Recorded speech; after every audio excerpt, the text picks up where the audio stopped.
그러니까 난 도피한 적이 없다. 지난 시절에 무자비한 공권력으로부터 나를 보호할 방법이 해외에 있는 것밖에 없었기 때문이다. 그리고 세상이 바뀌었기 때문에 지금 돌아왔다. 우리는 정치적 희생양이다. 이런 말을 했습니다. 유섬나 씨의 이제 이런 말들을 들으면서 사실은 유병헌 일가 수사와 관련해서는 참 의혹들이 그 당시 많았는데 덮고 넘어갔던 것들도 많았죠. 의혹이 다시 불거지고 있습니다. 민주당 박주민 의원 연결을 해보죠. 박 의원님 안녕하세요.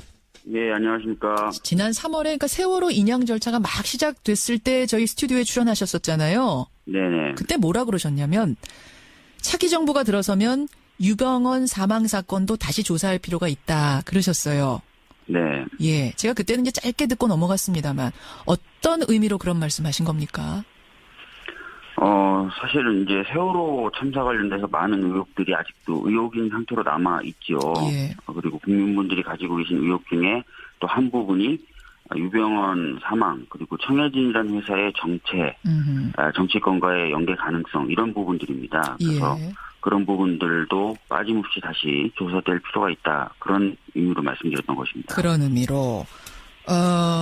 사실 이 유섬나 씨의 혐의는 그냥 횡령 배임이에요. 디자인 업체를 네. 운영하면서 아버지가 운영하는 그 계열사하고 거래를 하는데 부당하게 이득 취했다. 조그만 일하고 큰 돈 받았다. 뭐 이런 건데. 예. 그럼 그것만 들으면 세월호 자체와는 직접적인 관련은 없어 보이는데 유섬나 씨가. 유섬나 씨를 통해서 뭔가가 밝혀질 수 있을 거라고 보십니까? 아까 말씀드렸던 것처럼 그 세월호를 소유하고 있었던 청해진이라는 회사가 과연 어떤 회사인가, 그리고 예. 정치권과 또는 권력과 어떤 관계가 있는가를 밝힐 필요가 있는데 그 부분에 대해서 제대로 이야기해 줄 수 있는 사람들이 지금까지는 없었다는 것이죠. 유병헌 씨는 사망했고. 예, 장남 유대균 씨 같은 경우도 예. 수사는 받았지만 예. 사업이라든지 이런 부분에 거의 관여하지 않았던 인물로 알려졌어요. 그렇죠. 그런데 이 장녀 유섬나 씨의 경우에는 횡령과 배임 액수가 492억에 달할 정도로 예. 사업에도 깊이 관여한 것으로 생각이 되고 있는 인물입니다. 아하. 그렇다면은 방금 말씀드렸던 청해진이라는 회사의 정체 그리고 예. 정치권과의 연계 가능성 이런 부분에 대해서 충분히 알고 있을 것이다 이렇게 추측이 되고 있습니다. 그렇기 때문에 유섬나라는 인물이 중요한 거군요. 예. 지금 두 가지 말씀하셨어요. 유병헌 사망에 대한 의혹, 청해진과 과거 정권과의 연결 가능성. 먼저 예. 하나 보겠습니다. 유병헌 회장. 시신이 발견됐을 때 이미 부패가 너무 심해가지고요. 이거 국과수가 뭐 부검을 하긴 했습니다만 사인 불상으로 종결됐죠. 원인이 안 나왔죠. 네, 정확히 원인이 안 나온 것으로 안 나왔습니다. 그렇게 했죠. 예. 그래서 그때 그 죽은 사람이 진짜 유병헌이 맞냐부터 시작을 해서 유병헌이 맞다면 자살한 거냐? 혹시 타살은 아니냐? 뭐 별 이야기가 무성했어요. 지금 청취자들 문자도 들어옵니다만 차경민님 외에 많은 분들이 아직도 살아있다고 믿는다 이런 분들도 많이 계시거든요. 어떻게 보세요?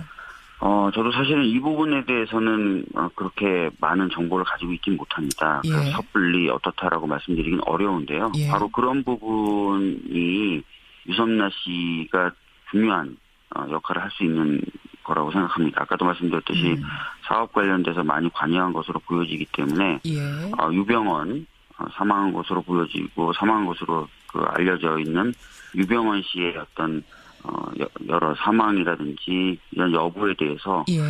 좀 더 많은 정보를 제공해 줄 수 있을 것으로 보여져요. 그래서 국민들이 갖고 계신 의문을 예. 푸는 데 좀 도움이 될 것이다 이렇게 보고 있습니다. 그러니까 유병헌 회장이 유섬나 씨와 뭐 그 당시에 대화를 했다든지 전화를 주고받았다든지 뭐 이런 것들을 통해서 그 당시 무슨 일이 벌어지고 있었던 건가를 유섬나라는 사람은 알 것이다. 예, 아마 알 그렇다면 것이라고 생각합니다. 예. 이 죽음에 관련해서도 뭔가 실마리가 있지 않겠는가 그런 말씀이에요. 맞습니다. 예. 지금 이제 너무 많은 분들이 이 죽음을 믿을 수 없다라는 문자를 많이 보내주고 계신데 이건 좀 황당한 얘기입니까? 아니면 그럴 가능성도 조금이라도 있습니까? 정말 뭐 살아있다거나 혹은 타살당했거나. 글쎄요. 지금 뭐 국가수 발표라든지 이런 것들을 전면적으로 부인하기는 어렵겠죠. 예. 그래서 아마 저도 사망했을 것이라고 보고는 있는데 예. 문제는 사망의 원인, 배경 이런 것들은 전혀 밝혀진 게 없습니다. 그렇기 때문에 이런 부분에 대해서는 좀 밝혀야 된다고 생각을 하고 있는 것이죠. 그 시신이 유병헌은 맞을 것 같다. 거기까지는 이제 국가수 발표를 인정한다 치더라도 그 원인에 대해서는 지금 밝혀진 게 없으니까. 그렇죠. 그리고 그렇게 혼자 사망하게 된 배경도 사실 아무것도 밝혀진 게 없거든요. 아무것도 밝혀진 게 없습니다. 네. 바로 그 부분에서 주목할 게 어제 유섬나 씨의 발언. 우리는 정치적 희생양이었다. 이 부분이거든요. 네. 도대체 이게 무슨 의미로 한 말인가? 정치적 희생양이라니. 그러게 말입니다. 사실은 이 정치적 희생양이라는 주장은 유섬나 씨만 한 것이 아니라 예. 유병헌 씨 일가들은 자주 했던 말이고 특히 이제 세칭 구원파로 불리는 기독교 복음 침례회 예. 사람들도 이런 얘기들은 많이 했었습니다. 구원파가 그 당시 들었던 플래카드가 김기춘 비서실장, 우리가 남이가 이런 거 아니었습니까? 예, 그것뿐만 아니라 끝까지 가겠다, 이런 예. 플래카드도 있었죠. 있었죠. 근데 이제 정치적 희생양이라는 언급, 그리고 방금 말씀하셨던 그런 플랜카드의 문구가 담고 있는 의미, 이런 부분에 대해서 또 속 시원하게 얘기는 안 해요. 그렇기 때문에 이 과연 어떤 의미를 담고 있고 특히 이제 거기서 함의하고 있는 정치권과의 어떤 관련성 예. 그런 건 뭔가가 밝혀져야 되는 것이죠. 그냥 추상적으로 국민의 비판, 정권에 대한 비판, 주의를 돌리기 위해 우리를 희생양 삼은 거다라는 의미 정도인지 아니면 진짜로 뭔가 그 정권하고 깊은 뭔가 유착 관계가 있었고 그걸 덮기 위해서 우리를 죽음으로 몰고 갔다 이런 의미인지 그게 이제 밝혀져야 된다는 거죠. 맞습니다. 예. 피상적이고 추상적인 얘기냐 아니면 정말 구체적으로 뭐가 있었는가? 그렇군요. 그래서 말입니다. 정확한 진상규명을 위해서는 세월호 특조위 2기가 출범해야 되는 거 아니냐 이런 얘기도 좀 나와요. 어떻게 보세요? 맞습니다. 예. 근데 지금 그 특조위 2기를 출범시키기 위한 법은 제가 몇 차례 말씀드렸지만 작년에 발의가 돼서 신속 처리안 건으로 지정돼서 올해 좀 늦지만 11월이면 이제 통과가 예정되어 있습니다. 근데 좀 늦죠. 그래서 어떻게든 좀 당겨보려고 예. 국회 차원에서 노력을 좀 해야 될 것 같고 예.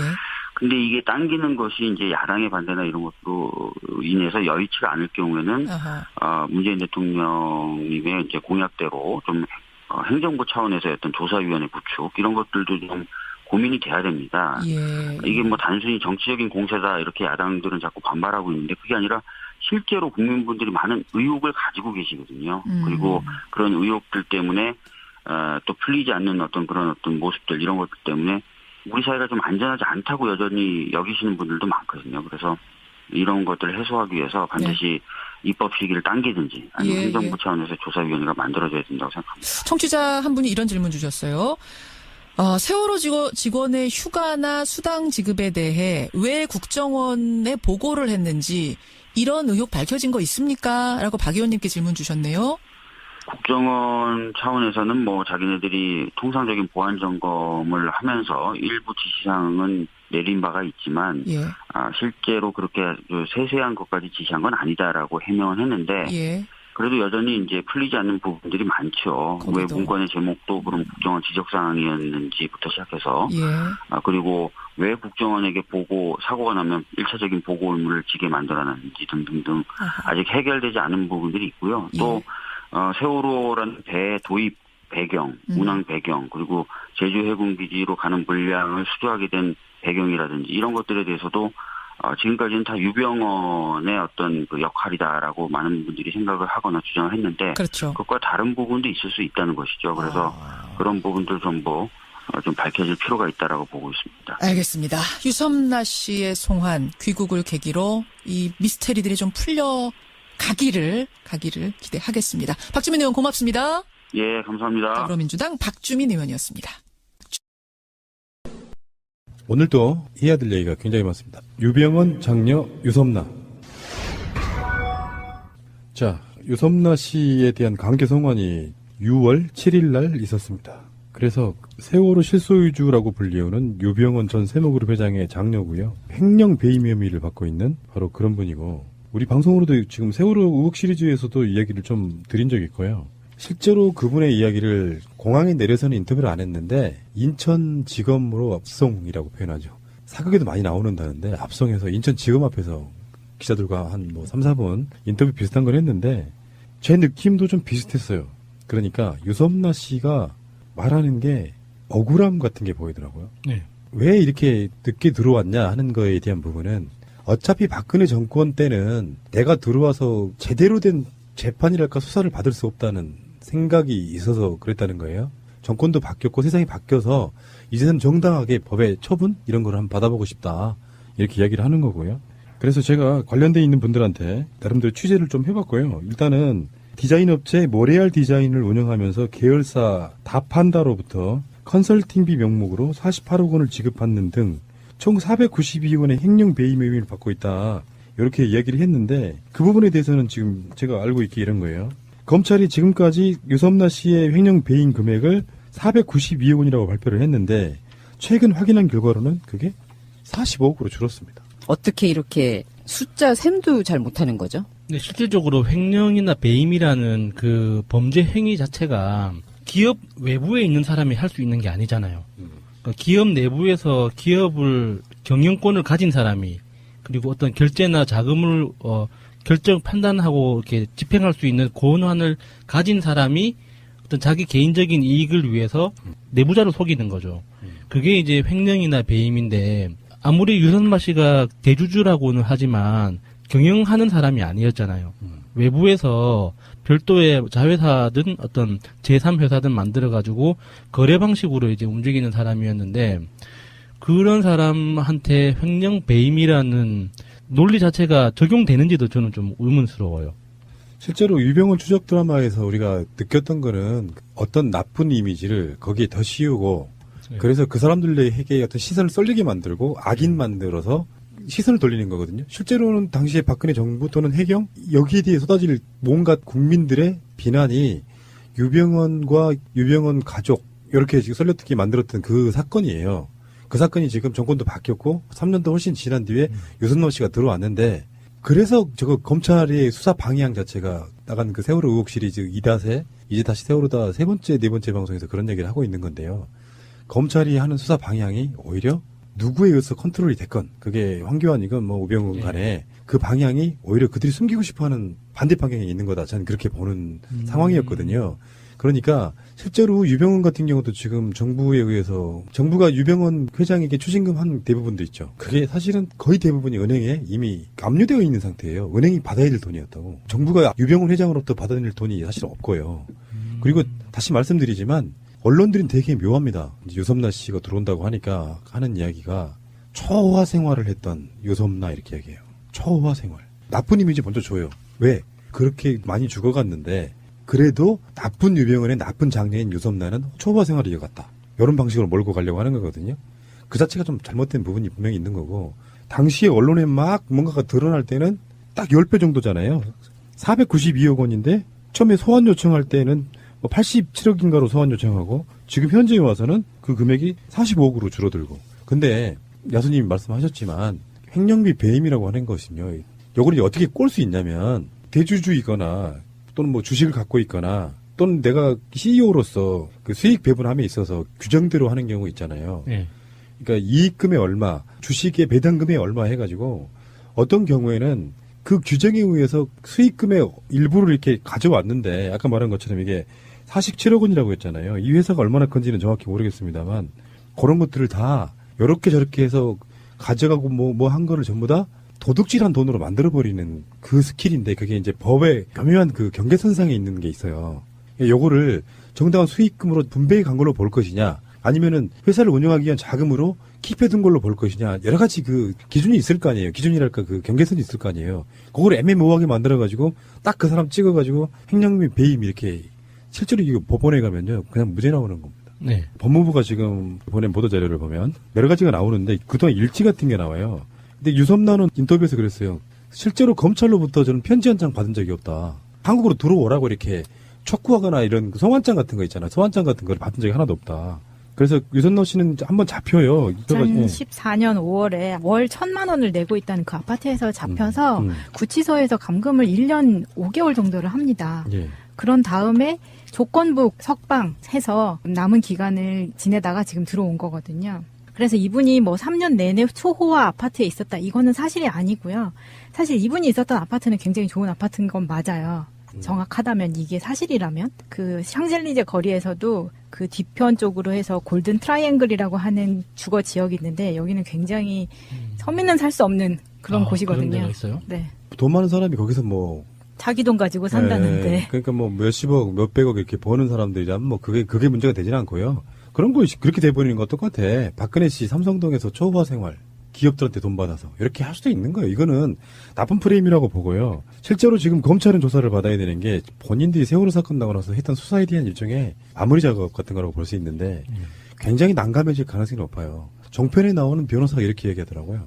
자기들이 횡령과 배임을 해서 수익금의 대부분을 가져가 버렸기 때문에 세월호 안전에 사실상의 책임이 있다. 이게 말이 됩니까? 그러니까 세월호 안전에는 돈을 안 쓰고 돈을 다 가져가 버려서 유병헌, 유섬나 이런 사람들이 책임이 있다. 이런 식으로 변호사가 이야기를 해요.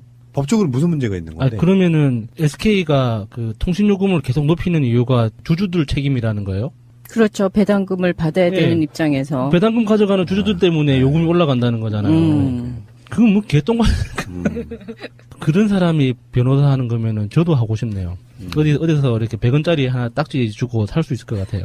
어쨌건 유섬나 씨는 조선은 받겠지만 청문회랑 좀 비슷한 이제 결을 갖고 있다고 저는 봐요. 털려고 생각하면 털려요. 이러이러한 문제가 있어서 이러이러한 걸로 너 했지. 그래서 회사의 운영 장부를 다 들여다봐요. 왜냐하면 검찰이라고 하는 조직이 자기들이 유섬나를 뭐 강제 송환하려고 하고 막 압송도 하고 그랬잖아요. 유죄임을 확실하고. 근데 그 상태에서 그 회사 장부를 들여다봐요. 법에 문제되는 거 없겠어요? 악의적이 없더라도? 그럼 그렇게 걸면 되는 거거든요. 청문회도 그런 방식이잖아요. 나는 표절할 의도도 없었고 표절이라고 생각도 안 했어. 근데 굳이 규정을 걸면 사실 만약에 이러는 거야. 뭐 팟캐스트를 누군가가 규정을 한다고 칩시다. 그래서 누구나 다 자기 개인의 어떤 능력대로 팟캐스트를 규정을 해요. 그러면 이런 거 있을 수 있잖아. 뭐 인터넷이란 말이 나올 수 있고 송출이란 말이 나올 수도 있고 스티브 잡스, 아이폰, 아이튠즈, 뭐 팟빵 이렇게 나올 수 있잖아요. 그 모든 것들을 조합해가지고 중복되는 단어가 여러 개니까 표절이다. 이렇게 될 수 있는 거예요. 그런 방식으로 걸고 넘어지는 거라고 저는 보는 거거든요. 유섬나 씨를 기본적으로 우리가 실드 치고 싶은 생각은 없어요. 근데 지금 현재 더 큰 문제는 유섬나나 유병헌이 아니고 그때 그 수사를 황교안이든 누구든에 의해서 지시를 받아가지고 처벌할 사람 처벌하지 않고 제대로 된 수사 안 하고 했던 검찰이 지금 이 수사를 하고 있다는 게 더 큰 가장 문제다. 이렇게 말씀드리고 싶습니다. 자, 트윗 한번 보겠습니다. 더 그리온님의 트윗입니다. 속보, 유섬나. 도망치지 않았고 검찰 연락 받은 적 없다. 이거 사실이면 우리 검찰 뭐가 되나요? 크크크. 사실일걸요?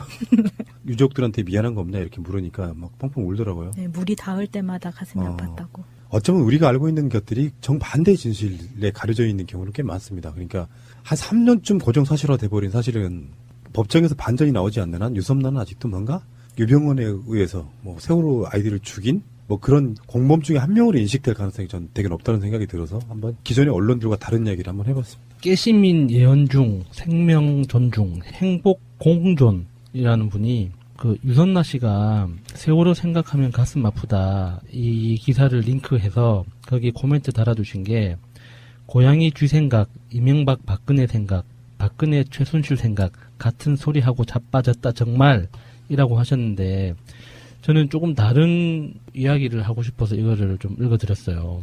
이게 법무부 보도자료를 보면 2014년 5월부터 꾸준히 뭔가를 이렇게 유섬나 씨를 본국으로 송환하기 위해서 우리나라로 송환하기 위해서 뭔가를 엄청나게 했다고 지금 기록이 막 20줄 넘게 이렇게 있는데 이걸 왜 최순실 정유라한테는 안 했을까? 안민석 그 의원이 라디오 방송에 나와서 몇 번을 그 의혹 제기를 했지 않습니까? 여기 있다.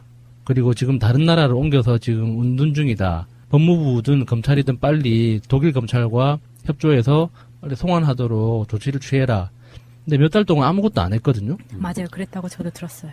그런데 2014년 5월부터 오늘까지 이렇게 미친 듯이 열심히 할 줄 아는 사람들이 왜 아무것도 안 했을까? 이게 너무 궁금하네요. 불편한 트윗이 많이 올라와 있어요. 예를 들어서 세월호 가족들을 욕을 한다든지 억지로라도 정치권이라든지를 엮어서 유섬나 씨하고 그래서 사실 여부를 뭐 검찰이 파헤칠 수 있는지는 모르겠지만 좀 섬찟해요. 지금 여기 올라오는 거 지금 읽어보면은 마치 세월호를 유섬나가 물에 가라앉힌 것처럼 그렇게 프레임을 만들어가고 그랬는데 있잖아요. 부모님들은 뭐 머리채도 끄집어 당기지 않고 너네들 뭐 하는 거냐가 정말 너무 많이 올라와 있어가지고요. 이건 정말 읽기도 유섬나는 모르죠. 사업을 어떻게 했는지 몰라요. 그 좋은 사람이었을지 사업을 했더라도 나쁜 사람이었을지 모르는데 세월호 사건과는 관계없다. 검찰이 과도하게 죄를 뒤집어 씌워서 이슈를 만든 뒤에 또 정권이 바뀐 뒤에서야 이제 지금 본인이 선택한 거예요, 지금 현재. 프랑스 법에 호소해가지고 한국 안 들어올 수도 있었어요. 예. 본인이 들어온 거예요. 이번에 가겠다고 들어온 거예요. 도피 생활 오래 하셨는데 송환 거부하신 이유가 뭔가요? 저는 도피를 한 적이 한 번도 없고 무자비한 공권력으로부터 저를 보호할 방법이 해외의 다른 법으로부터라도 보호를 받고 싶어서 이제까지 기다렸습니다. 이제는 공정한 심사를 받기를 기대합니다. 그 세월호 유가족에게는 하실 말씀 없으신가요? 네, 가슴이 너무나 아프고 지금도 죽어간 어린 생명들을 생각하면 매일매일 물이 닿을 때마다 아픈 가슴을 어떻게 할 수가 없습니다. 뭐라고 그분들에게는 어떤 말로도 위로가 안 된다는 걸 알기 때문에 항상 같이 아파야 된다고 생각합니다. 청해진 해운이라든지 그 기업의 운영에 있어서 전혀 모릅니다. 유섬나 씨가 직접 관여한 적은 없으신가요? 전혀 모릅니다. 뭐 정치권이나 권력들과의 어떤 경쟁 차이 관련해서는요? 전혀 없습니다. 420억대 횡령 배임 혐의에 대해 어떻게 생각하시나요? 그건 터무니없는 얘기고요. 저는 평생 동안 일을 하며 살았고 일한 대가로 보수를 받은 것 이외에는 아무것도 횡령하거나 배임한 적은 없습니다. 걸리는 게 없는데 그러면 그동안 왜 한국 송환을 그렇게 거부하셨던 거예요? 그 당시에 정치권들이 어떻게 했는지를 여러분들 다 아실 겁니다. 그리고 저로 인해 가지고 다른 분들이 수사를 받을 때 강압적인 수사를 받았고 그로 인해서 제대로 된 답변을 못했다고 저는 믿고 있기 때문에 그때까지 기다린 겁니다. 그런 의미로 사실 이 유섬나 씨의 혐의는 그냥 횡령 배임이에요. 디자인 업체를 운영하면서 아버지가 운영하는 그 계열사하고 거래를 하는데 부당하게 이득 취했다. 조그만 일 하고 큰 돈 받았다. 뭐 이런 건데. 그럼 그것만 들으면 세월호 자체와는 직접적인 관련은 없어 보이는데 유섬나 씨가. 유섬나 씨를 통해서 뭔가가 밝혀질 수 있을 거라고 보십니까?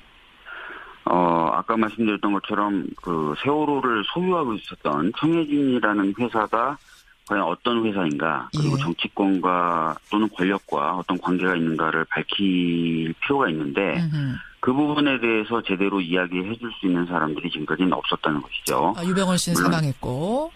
장남 유대균 씨 같은 경우도 수사는 받았지만 사업이라든지 이런 부분에 거의 관여하지 않았던 인물로 알려졌어요. 그런데 이 장녀 유섬나 씨의 경우에는 횡령과 배임 액수가 492억에 달할 정도로 사업에도 깊이 관여한 것으로 생각이 되고 있는 인물입니다. 그렇다면은 방금 말씀드렸던 청해진이라는 회사의 정체 그리고 정치권과의 연계 가능성 이런 부분에 대해서 충분히 알고 있을 것이다 이렇게 추측이 되고 있습니다. 그렇기 때문에 유섬나라는 인물이 중요한 거군요. 지금 두 가지 말씀하셨어요. 유병헌 사망에 대한 의혹, 청해진과 과거 정권과의 연결 가능성. 먼저 하나 보겠습니다. 유병헌 회장.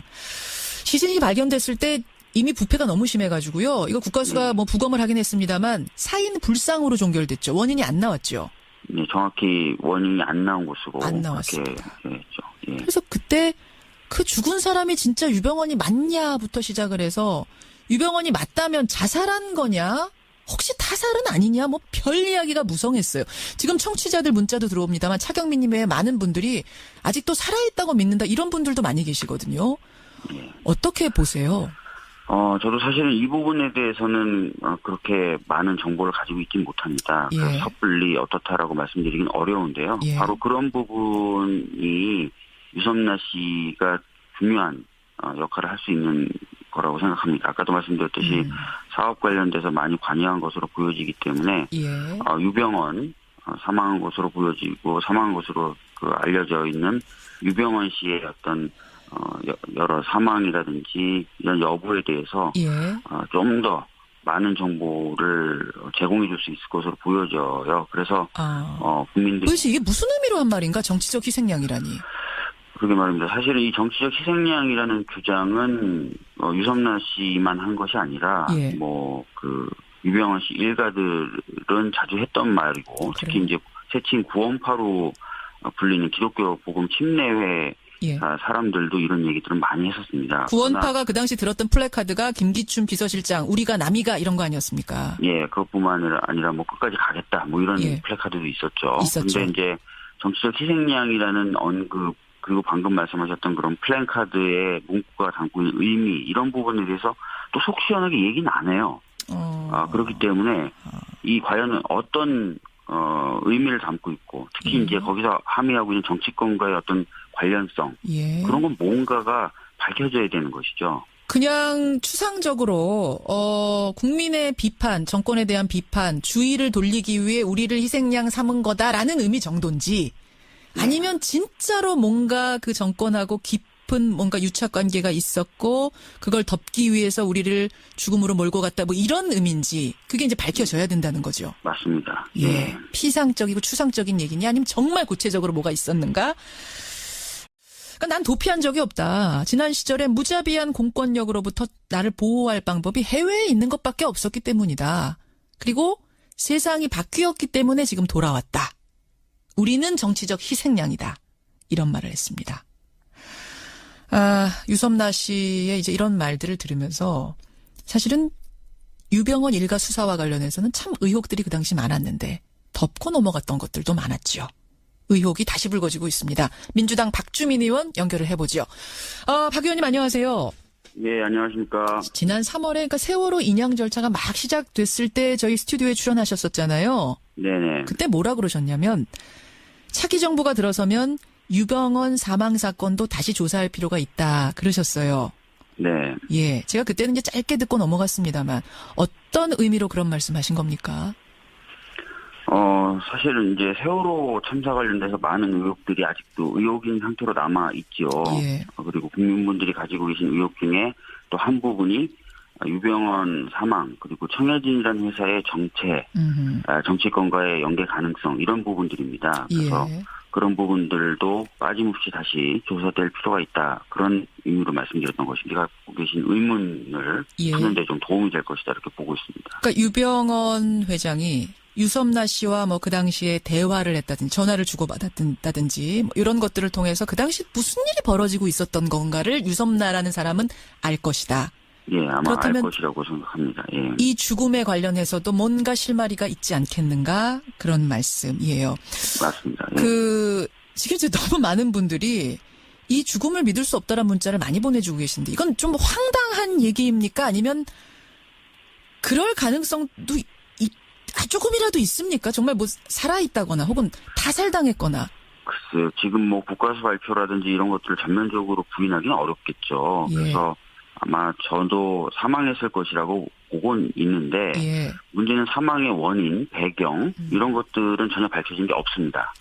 그렇기 때문에 이런 부분에 대해서는 좀 밝혀야 된다고 생각을 하고 있는 것이죠. 그 시신이 유병헌은 맞을 것 같다. 거기까지는 이제 국가수 발표를 인정한다 치더라도 그 원인에 대해서는 지금 밝혀진 게 없으니까. 그렇죠. 그리고 그렇게 혼자 사망하게 된 배경도 사실 아무것도 밝혀진 게 없거든요. 아무것도 밝혀진 게 없습니다. 바로 그 부분에서 주목할 게 어제 유섬나 씨의 발언. 우리는 정치적 희생양이었다. 이 부분이거든요.